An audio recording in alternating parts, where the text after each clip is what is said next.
নবীজির মিলাদের সংবাদ শুনিয়া আবু লাহাব তার দাসীকে মুক্ত করে দিছে, আজাদ করে দিছে। আমাদের দেশে এখন যারা মিলাদ মিলাদ লয়া চিল্লাই, এইখান থেকে আপনি প্রমাণ নেন আবু লাহাব মিলাদ মানছে, শুধু মানছে আর জিলাপি খাইছে এমন না। আবু লাহাব মিলাদ মাইনা তিনি তার দাসীকে আজাদ কইরা দিয়েছে, তারপরেও এ জান্নাতি না জাহান্নামী।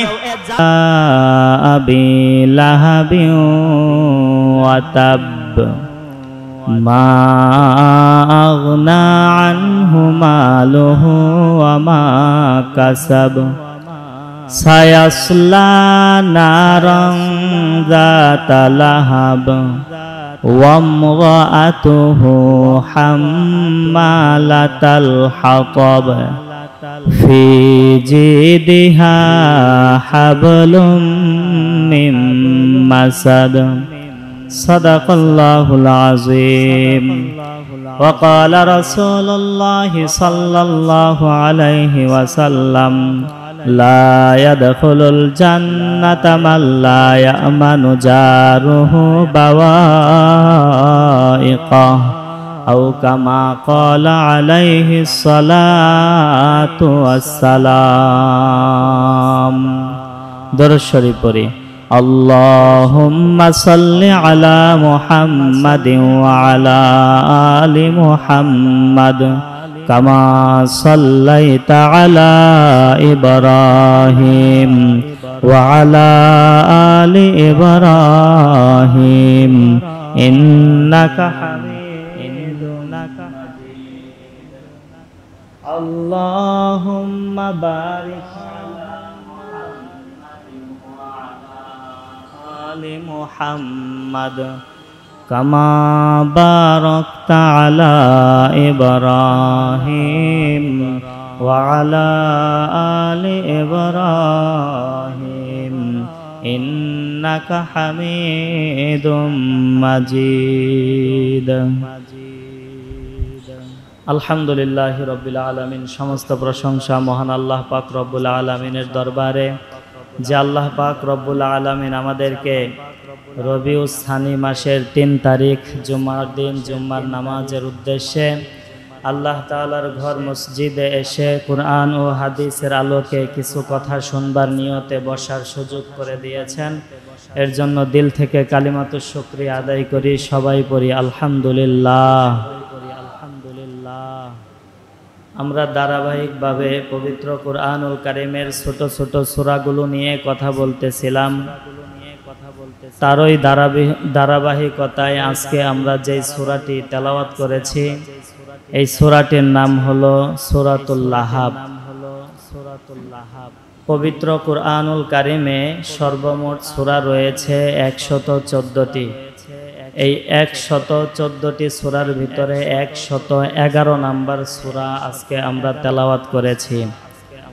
এই সূরাটি যদিও নাম্বারের হিসাবে ১১১ নাম্বার, তবে এই সূরাটি নাজিল হয়েছিল ইসলামের প্রথম যুগেই।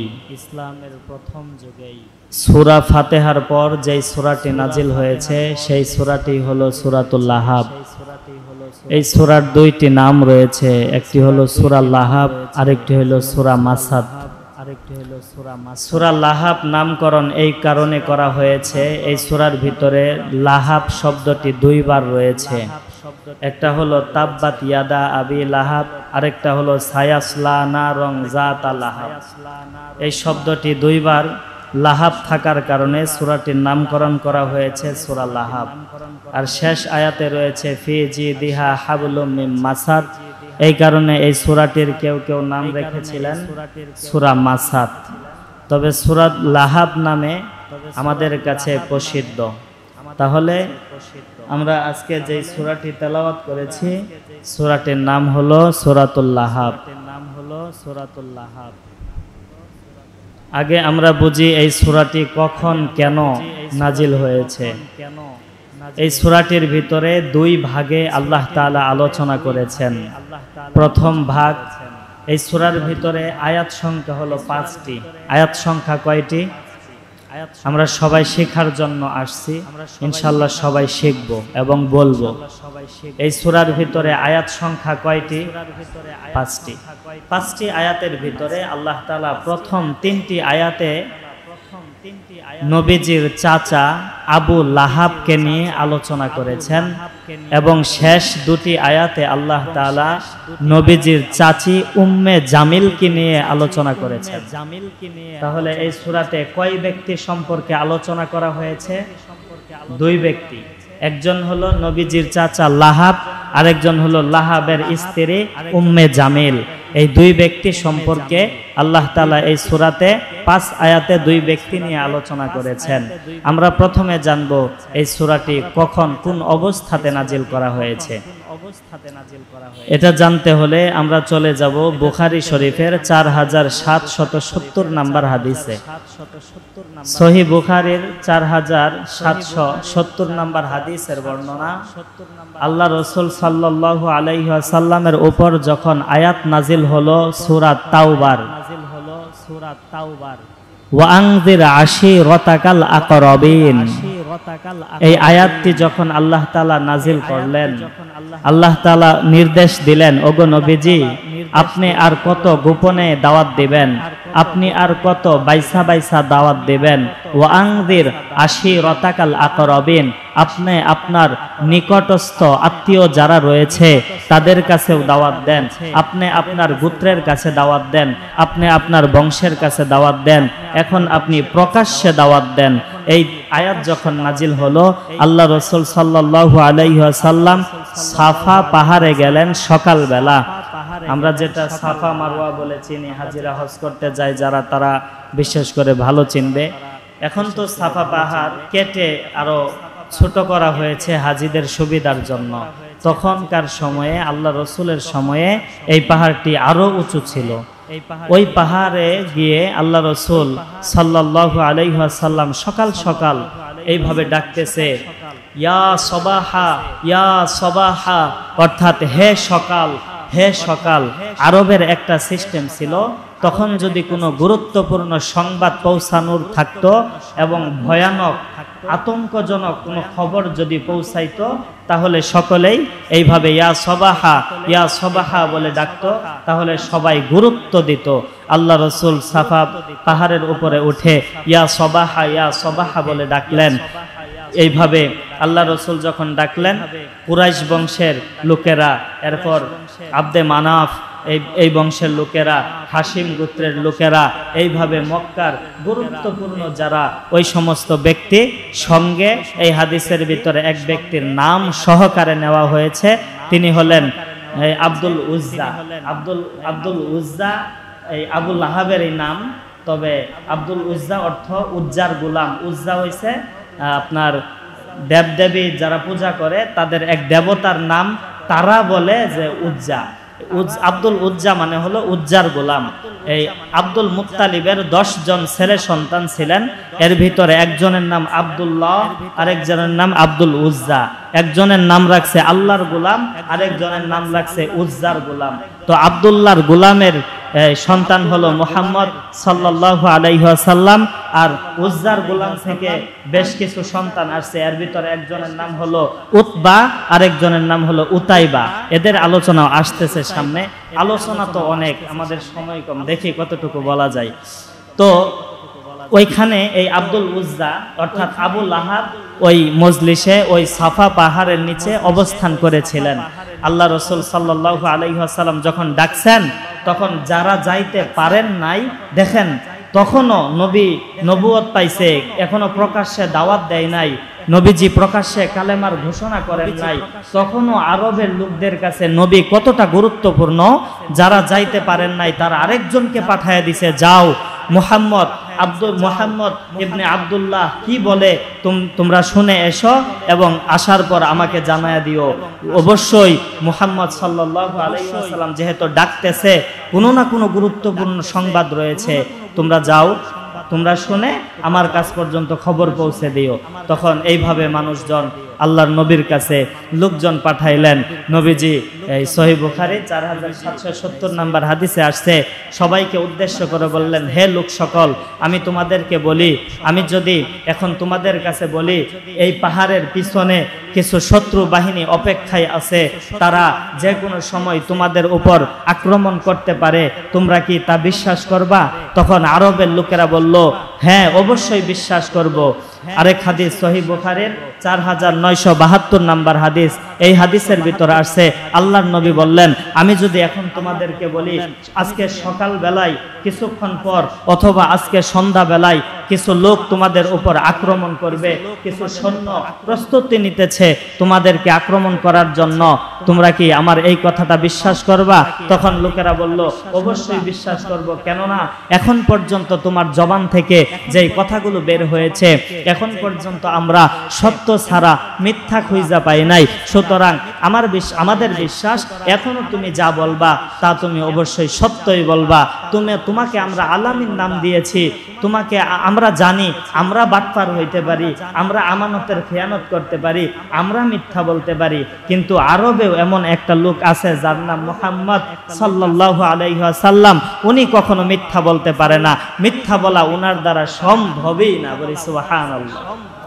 আল্লাহর নবী জনাবে মুহাম্মাদুর রাসূলুল্লাহ সাল্লাল্লাহু আলাইহি ওয়াসাল্লাম ডেকে ডেকে বললেন, ও আরবের লোকেরা, ও কুরাইশ বংশের লোকেরা, ও আমার চাচারা,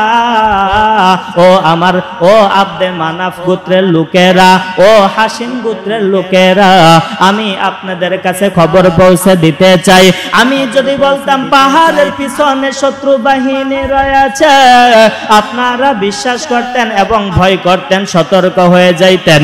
আমি যদি এইটা এখন বলি এক আল্লাহর ইবাদত করুন, এইভাবে লাত মানাত উজ্জার ইবাদত ছেড়ে দেন, 360 দেবতার পূজা ছেড়ে দেন, এক আল্লাহর ইবাদত করেন, যদি এক আল্লাহর ইবাদত না করিয়া 360 দেবতার পূজা করিয়া আপনারা যদি দুনিয়াতে করেন, তাহলে পরকালীন জগতে আল্লাহ আপনাদের জন্য আযাবুন শাদীদ, কঠিন যন্ত্রণাদায়ক শাস্তির ব্যবস্থা করেছেন। এখন আপনারা কি বলবেন?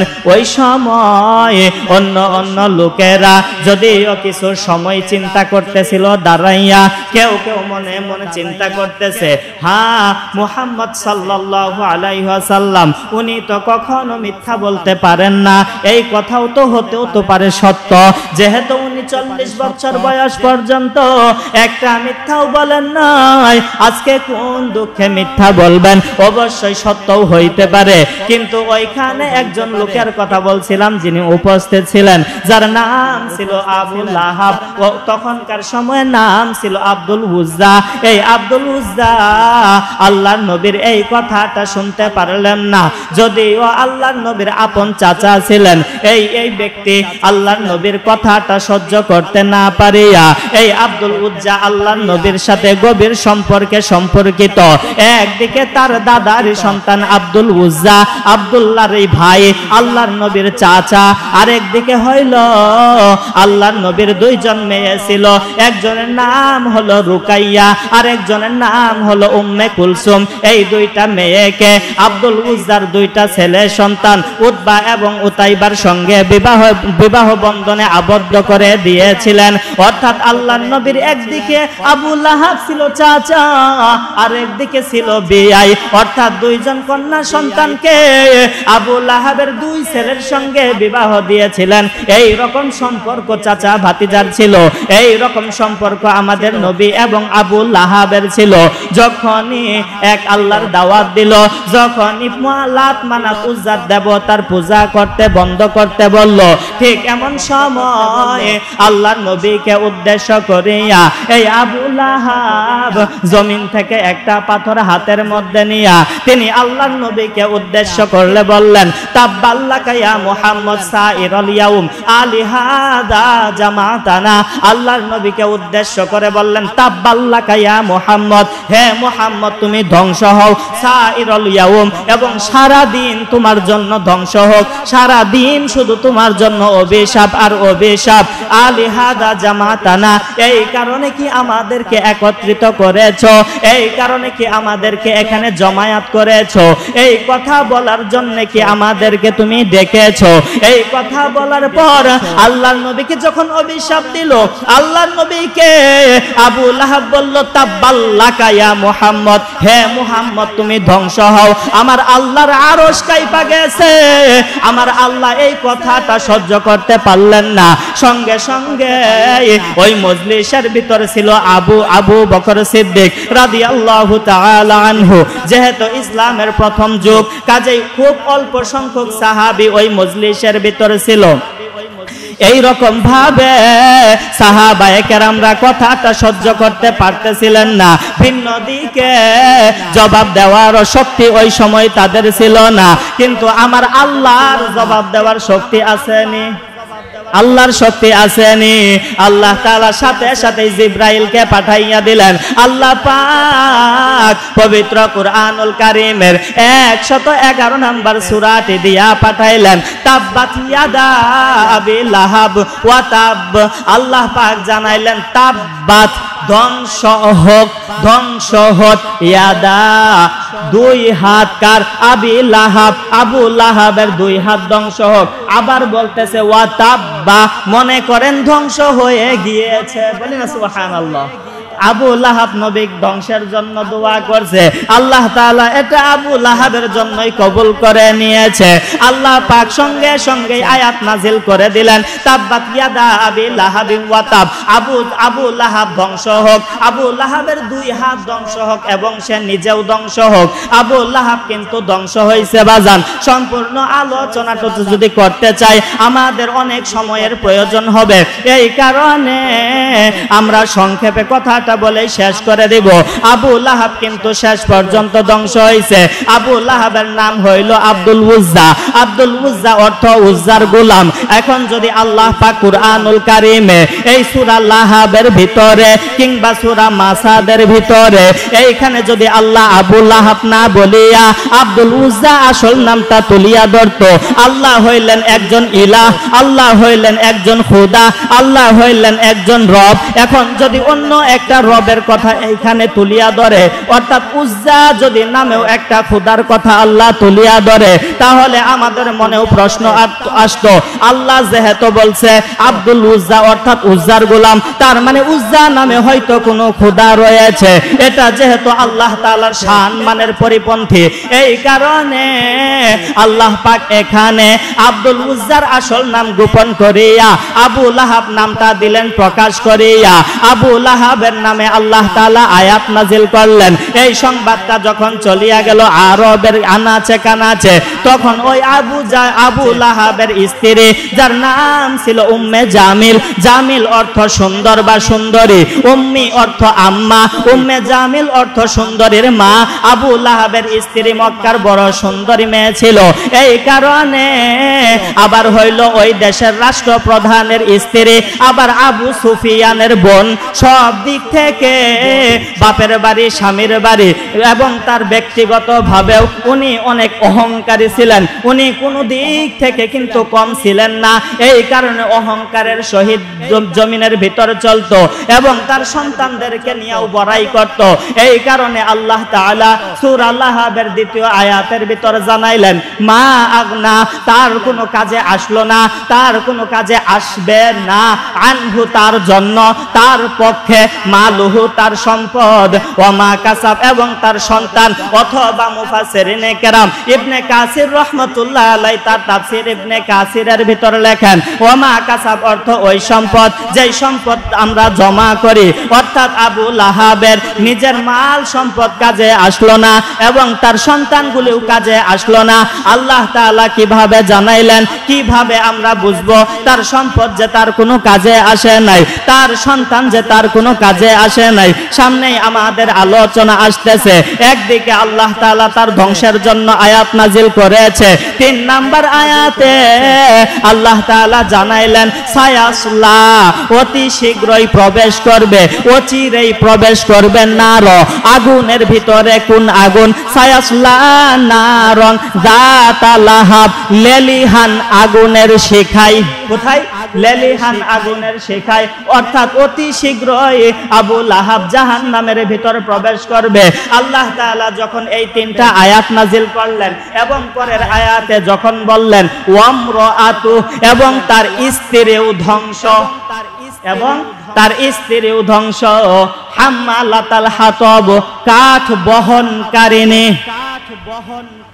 উম্মে জামিল তিনি হাম্মালাতাল হাতব, তার এটা উপাধি দিলেন আল্লাহ তাআলা, তার এটা উপাধি দিলেন হাম্মালাতাল হাতব। হাম্মালাতাল হাতব অর্থ কাঠ বহনকারিণী, হাম্মালা অর্থ বহনকারিণী, হাতব মানে কাঠ। কাঠ বুঝছেন তো নাকি? কাঠ বুঝেন না? গাছ কাটার পর কাঠ যে হয়, এই কাঠ, এটা বলতেছি। হাম্মালাতাল হাতব অর্থাৎ কাঠ বহনকারিণী কে? আবু লাহাবের স্ত্রী, নবীজির চাচি, আবার আরেক দিক থেকে বিয়ানী। যখন আল্লাহর নবীর সঙ্গে ভীষণ দ্বন্দ্ব আবু লাহাবের, এইবার আবু লাহাব বাড়িতে যাইয়া সিদ্ধান্ত নিল। উতবা এবং উতাইবা আবু লাহাবের ছেলেদেরকে বলল, মুহাম্মদ আমাদের চিরশত্রু সাল্লাল্লাহু আলাইহি ওয়াসাল্লাম, আমাদের চিরশত্রুর মেয়ে কখনো আমার ঘরের বউ থাকতে পারবে না।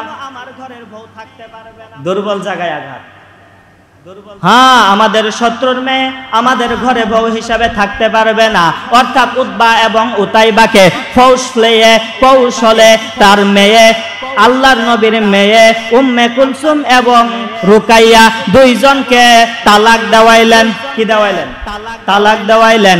এই দুইজন মেয়ে যখন আল্লাহর নবীর ঘরে ফিরলেন, বলেন বাপ হিসেবে মেয়ে যদি স্বামীর বাড়ি থেকে জামাইয়ের সংসার না কইরা যদি বাড়ি চলে আসে কেমনটা লাগে? আল্লাহর নবীও খুব কষ্ট পাইলেন, আল্লাহর নবীও অনেক দুঃখ পাইলেন। আপনারা জানেন কি না, আল্লাহর নবীর এই দুইজন মেয়ে, এই দুইজন ছিল আবু লাহাবের দুই ছেলের স্ত্রী, একজন রুকাইয়া আরেকজন উম্মে কুলসুম রাদিয়াল্লাহু তাআলা আনহুমা। অবশেষে সর্বশেষ হযরতে উসমান গনি রাদিয়াল্লাহু তাআলা আনহুর সঙ্গে বিবাহ দিয়েছে। প্রথম এক বোনকে বিবাহ দিয়েছে, ওই বোন মারা যাওয়ার পর আরেক বোনকে বিবাহ দিয়েছে। এই কারণে উসমানের নামের শেষে বলা হয় উসমান যুন্নুরাইন, দুই নূরের অধিকারী। দুই নূরের অধিকারী অর্থাৎ আল্লাহর নবীর দুইটা মেয়েকে হযরত উসমান রাদিয়াল্লাহু তাআলা আনহুর সঙ্গে বিবাহ দিয়েছেন। এখন আল্লাহর নবীর মেয়ে দুইটাকে আবু লাহাবের ঘর থেকে বের করেছে। এই রকম প্রসেসিং, এই রকম কৌশল যারা করে আরবের মধ্যে, ওই সময় তাদেরকে বলা হয়তো হাম্মালাতাল হাতব। যদি কোথাও কোনো ঘরের মধ্যে আগুন লাগে, অর্থাৎ কারো যদি সংসার ভাগে অথবা সমাজের মধ্যে যদি কোনো গন্ডগোল লাগে, তাহলে বলতো এই কাজটা কে করলো, এই আগুনটা কে লাগাইলো? কই উম্মে জামিল লাগাইছে, আবু লাহাবের স্ত্রী লাগাইছে। এই কৌশলটাকেই বলা হয়তো হাম্মালাতাল হাতব। আল্লাহ তাআলা তার কৌশলটাকে কোরআনে প্রকাশ করে দিলেন। অর্থাৎ আরেকটা ব্যাখ্যা আছে, ইবনে কাসির রাহমাতুল্লাহি আলাইহি লেখেন, এই আবু লাহাবের স্ত্রী উম্মে জামিল এতটাই কৃপণ ছিলেন, এতটাই কিপটা ছিলেন, তিনি কোনো কামলা রাখতেন না, তিনি কোনো দাসী রাখতেন না। তিনি জঙ্গলে যাইয়া নিজেই কাঠ বহন করে নিয়ে আসতেন, কারণ কামলা দিয়া জঙ্গল থেকে কাঠ আনাইলে টাকা দিতে হয়। এই কারণে তিনি নিজেই যাইয়া কাঠ আনতেন দড়ি দিয়া বাইন্দা। এই কারণে আল্লাহ তাআলা পরের আয়াতে কয় ফি জিদিহা, তার গলার মধ্যে থাকবে ফি জিদিহা হাবলুন, রশি। হাবলুন অর্থ হইল দড়ি। দড়ি না রশি, কোনটা কইলে চিনেন বেশি? হ্যাঁ, রশি। হাবলুন অর্থ রশি। মিম মাসাদ, মাসাদ অর্থ হইল পাকানো, পাকানো বলা। ভাষা খুঁজে পাইতেছি না। হাবলুম মিম মাসাদ অর্থাৎ ফি জিদিহা, তার গলার মধ্যে থাকবে হাবলুম মিম মাসাদ অর্থাৎ পাকানো রশি। যেইভাবে দুনিয়ায় থাকতে এই উম্মে জামিল তিনি রশি পাকাইয়া ফরির বুজা বান্ধিয়া তিনি মাথায় করে নিয়ে আসতেন। আল্লাহ তাআলাও তাকে এই পাকানো রশি দিয়া তার গলার মধ্যে বান্ধা টাইনা আল্লাহর ওই জাহান্নামের মধ্যে নিক্ষেপ করবে। বলেন নাউজুবিল্লাহ। তাহলে এই ঘটনা থেকে কি বুঝলেন? আল্লাহর নবীকে যিনি বদদুয়া দিলেন, বদদুয়া তারই উপর আসছে, ঠিক কিনা? কিন্তু আপনারা জানলে আরো অবাক হইবেন। এটা তো নবুয়তের পরের কথা। এর আগে যেহেতু আল্লাহর নবীর দুইটা মেয়েকে নিজের পুত্রবধূ করে আনলেন, উতবা এবং উতাইবার সঙ্গে বিবাহ দিলেন, তাহলে কি পরিমাণ সম্পর্ক ছিল আল্লাহর নবী মুহাম্মদকে সাল্লাল্লাহু আলাইহি ওয়াসাল্লামকে কি পরিমাণ ভালোবাসতো আবু লাহাব। আল্লাহর নবীর যেদিন জন্ম হয়েছে, আল্লাহর নবীর জন্মের সংবাদটা আবু লাহাবের একজন দাসী যাইয়া আবু লাহাবের কাছে দিছিল যে ও আবু লাহাব, ও আব্দুল উজ্জা, আপনার ভাতিজা অর্থাৎ আব্দুল্লাহর ছেলে দুনিয়াতে আসছে। আবু লাহাব এই কথা শোনা মাত্রই ওই দাসী তাকে আজাদ কইরা দিছে। কোন সুবহানাল্লাহ। কত খুশি হয়েছে চিন্তা করেন। এটা হলো নবীজির প্রথম যুগের কথা বলতেছি। এত পরিমাণ খুশি হয়েছে নবীজির জন্মের সংবাদ শুনিয়া, নবীজির মিলাদের সংবাদ শুনিয়া আবু লাহাব তার দাসীকে মুক্ত করে দিছে, আজাদ করে দিছে। আমাদের দেশে এখন যারা মিলাদ লয়া চিল্লাই, এইখান থেকে আপনি প্রমাণ নেন আবু লাহাব মিলাদ মানছে, শুধু মানছে আর জিলাপি খাইছে এমন না। আবু লাহাব মিলাদ মাইনা তিনি তার দাসীকে আজাদ কইরা দিয়েছে। তারপরেও এ জান্নাতি না জাহান্নামী। কেন জানেননি? তিনি মিলাদ মানছে কিন্তু সিরাত মানেন নাই। নবীজির জন্ম মানছে, জন্মে খুশি হয়েছে, কিন্তু নবীজির আদর্শে তার মত আদর্শ লালন করেন নাই, আদর্শে তিনি চলেন নাই। অর্থাৎ মিলাদ মানলে সিরাত না মানলে জাহান্নামী।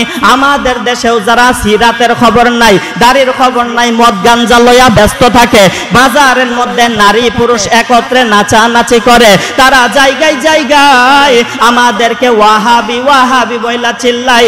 আমি আজকে বলবো, যারা আমাদেরকে ওয়াহাবি বলবে তারা সত্যিকার অর্থে আবু লাহাবের বংশধর লাহাবি। কথা বলেন ঠিক কিনা? কারণ আমরা ওয়াহাব, আল্লাহর একটা নাম, আল্লাহর এই নামের অংশীদার। আমাদেরকে যদি বলে কোনো দুঃখ নাই, কিন্তু তারা এমন একজন ব্যক্তিরকে অনুসরণ করে। আবু লাহাব মিলাদ মানছে, সিরাত মানেন নাই। তাদেরকেও খবর লয়ে দেখবেন মিলাদে জিলাপি খায় আর জায়গায় জায়গায় মিছিল দেয়, কিন্তু তারা সত্যিকার অর্থে নামাজ তো দূরের কথা, উষ্টা খাইলে পশ্চিম দিক পড়ে না, জোর কইরা পূর্ব দিকে পড়ে। ঠিক কিনা? এটা হলো আমাদের পরিস্থিতি। তো আবু লাহাব খুশি হইয়া, এত খুশি ছিলেন প্রথম অবস্থায় যখন তিনি ইসলামের দাওয়াত দেয় না, যখন তিনি আল্লাহর কথা বলেন না। আবু লাহাব তখন চিন্তা করলেন, আমাদের 307টা বড় খুদা, এই খুদাও আমাদেরকে সামলাইতে পারে না। আমরা চাইতেছি সামনে খুদা কয়েকটা বাড়াইমু, যাতে আমাগরে একটু শাসন করা যায়, আমাদেরকে একটু কন্ট্রোল করা যায়। আবু লাহাব কয়, আমার টার্গেট খুদা বাড়ানি। মুহাম্মদ যদি আয়েশা বলতো 360টার জায়গায় যদি কইতো 600 খুদার ইবাদত করো, তাইলে তার কথাটা কিছুটা হইলো মানা যাইতো এবং আমরা সবাই মিল্লা আজ্ঞায়া যাইতাম যে মুহাম্মদ বেশি খুদা লই আইছে, কিন্তু দেখিস 307 খুদাই আমগরে সামলাইতে পারে না। মুহাম্মদ আসছে এক খুদার দাওয়াত লইয়া। নাউজুবিল্লাহ।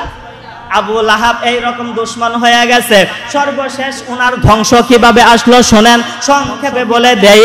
আমাদের দেশের সাথেও দেখবেন মিলে যাবে। আবু লাহাবের যে মাল এবং সন্তান কাজে আসলো না।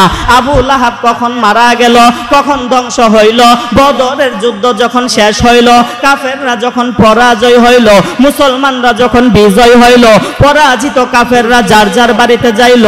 বাড়িতে যাওয়ার সঙ্গে সঙ্গে আবু লাহাবের গায়ের মধ্যে, ঘাড়ের মধ্যে একটা ফোড়া হইল, এটাকে বলা হয় প্লেগ রোগ। এই প্লেগ রোগ হওয়ার পর আস্তে আস্তে তার সারাটা শরীরের মধ্যে এই রোগটা ছড়ায়া ছিটিয়া পড়লো। তখনকার সময় একটা প্রচলন কথা ছিল, একটা মাশহুর জমহুর একটা প্রসিদ্ধ কথা ছিল, যদি কারো প্লেগ রোগ হয়, এই রোগের ব্যক্তির মানুষটার কাছেও কেউ যাইতো না, যদি যায় তাহলে তার গায়ের মধ্যেও এই রোগ আসবে। এই কারণে আবু লাহাবের প্লেগ রোগ হওয়ার পরে তার ছেলেরাও তার কাছে যায় না, এলাকার মানুষও তার কাছে যায় না। এইভাবে তিনি যখন সমস্ত শরীর পচন ধরে, এইভাবে তিনি যখন ধ্বংস হলেন, তিনি যখন মারা গেলেন, তার সন্তানরাও তার কাছে আসলো না। 3 দিন পর্যন্ত আবু লাহাবের লাশ এইভাবেই পড়েছিলেন। সর্বশেষ যখন লাশটা পচে যাইতেছিল, তখন আবু লাহাবের ছেলেরা চিন্তা করলো, তারা তালিমুল্লাহ মুন্সিদেরকে খবর দে, তারা মরলে মরুক, তারা দইরা যদি মইরাও যাও টাকা নাই, মোল্লারা এমনিই তো সমাজের মধ্যে বোঝা, এইবার এমন কিছু ব্যক্তিদেরকে খবর দিলেন, তারা তার গায়েও টাচ করলেন না, একটা পাহাড়ের উঁচু জায়গায় গর্ত খুইদা কাঠি দিয়া খুসাইয়া ওই গর্তের মধ্যে ফালাইয়া দিল, তার লাশটা পর্যন্ত কেউ ছুঁয়ে দেখলো না। আমাদের দেশেও দেখবেন যখন করোনা আসে, বাপের লাশ ছেলেরা ফালাইয়া দিয়ে আসে, 3 দিন পর মৌলবীরে ফোন দেয়, হুজুর অমুক জায়গায় আমার আব্বার লাশ পড়িয়া রয়েছে, আমরা মরতে পারতাম না, আপনারা তো আমনে করে খাওয়ায়া আর হাদিয়া দিয়াই দিন যায়, আপনারা মরলে মরেন, বাপের লাশটারে নিয়ে তাড়াতাড়ি দাফন দেন। আলেমরা কিন্তু তখন কেউ 20টা কেউ 30টা, একজন আলেম ওই করোনা যুক্ত লাশকে দাফন দিয়েছেন। ঠিক এমন সময়ে আমাদের দেশের সিস্টেমে ভাই এইটা, বিপদে পড়লে মোল্লাদেরকে দরকার, আবার যখন প্রয়োজন হয় পিটায় আর রাজপথ রক্তাক্ত করে, পরের দিন সংসদে দাঁড়াইয়া বলে রং নাউজুবিল্লাহ। এইরকম কইছে না, প্রধানমন্ত্রী পর্যন্ত কইছে আমরা নাকি রং মাইকা রোডের মধ্যে শুয়ে আছিলাম 13 সালে শাপলা চত্বরে। এই একটা কথা মনে রাখবেন, যারা আল্লাহর নবীকে গালি দেয়, যারা আলেমদেরকে গালি দেয়, তারা সময়তে এইভাবে লাঞ্ছিত অবস্থায় মরে। নমরুদ ইব্রাহিমের সঙ্গে লাগছে, তাকে জুতা পিটা কইরা আল্লাহ দুনিয়া থেকে বিদায় করছে। ফেরাউন মুসার সঙ্গে লাগছে, সে নীল নদের মধ্যে ইঁদুরের মতো পানি খাইতে মরছে। এইভাবে আবু লাহাব প্লেগ রোগে মরছে।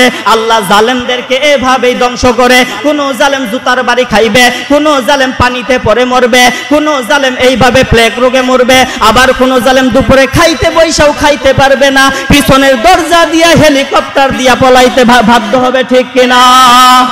এইভাবেই যারা আলেমদের সঙ্গে লাগে, এই রকম ভাবেই তারা ধ্বংস হয়। ও দুস্থ বুজুর্গ, এইভাবে আল্লাহ তাআলা আবু লাহাবকে ধ্বংস করলেন। ওয়ামরাতুহু হাম্মালাতাল হাতাব, এবং তার স্ত্রীও ধ্বংস হবে।